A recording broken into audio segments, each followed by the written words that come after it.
Hello everybody and welcome to my channel where we see my personal collection of firearms.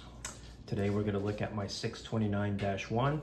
All videos are done in one take.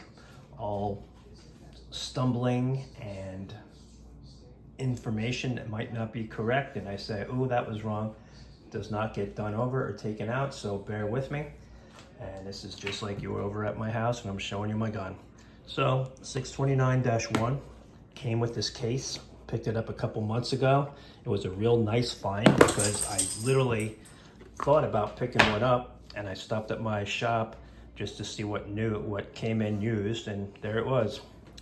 And I feel blessed to own it. 629-1 unloaded. Unfortunately, it doesn't have the recessed chambers like the 29-2s do, but still a gorgeous gun. Feels really nice in the hand. Close up of that red ramp front sight. Now, it's funny, somebody please chime in if you know. It's not perfect, you'll see things like that, but I've already had it to the range. It's always a blessing, and you guys will know that when you take a new gun out to the range, or I should say new to you, the very first trigger pull puts one right in the bull. That's always a good sign. So I did a little research. Like, I'm happy with this front sight. I have no intention to change it, but somebody said this is two pieces right there. If it is, I have no idea how the hell that's held in. So anyway, Smith And Wesson 629-1 stainless steel 44 Magnum.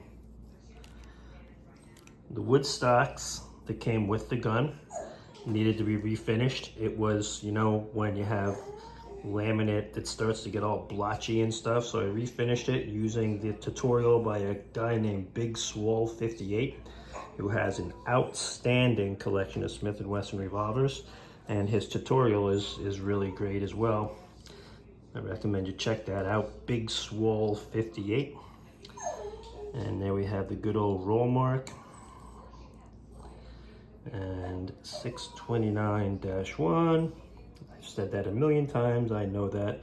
Stainless steel, 44 Magnum. Hammer with a firing pin. I'm just gonna drive by. And booth. 629-1. So I got it for a good price, due, in my opinion, to the scratches that you don't notice as much as you do as the camera picks up. My guess is somebody polished it incorrectly or polished it with an abrasive compound. I don't really know. I thought about sending it over to Patriot Gun Polishing, but he charges $500 per gun. And in every video he puts, he's always wearing gloves, which obviously I know why, because of fingerprints. And being I just like to have it in my collection and shoot it, we don't need any further refinement than what it is. Bear with my dog. She's jealous because we actually have a puppy and we have to keep the OG dog separated right now. And we know that she gets priority, but it seems just like a little jealous sister. No matter where the puppy is, the old dog feels the need to be in that room.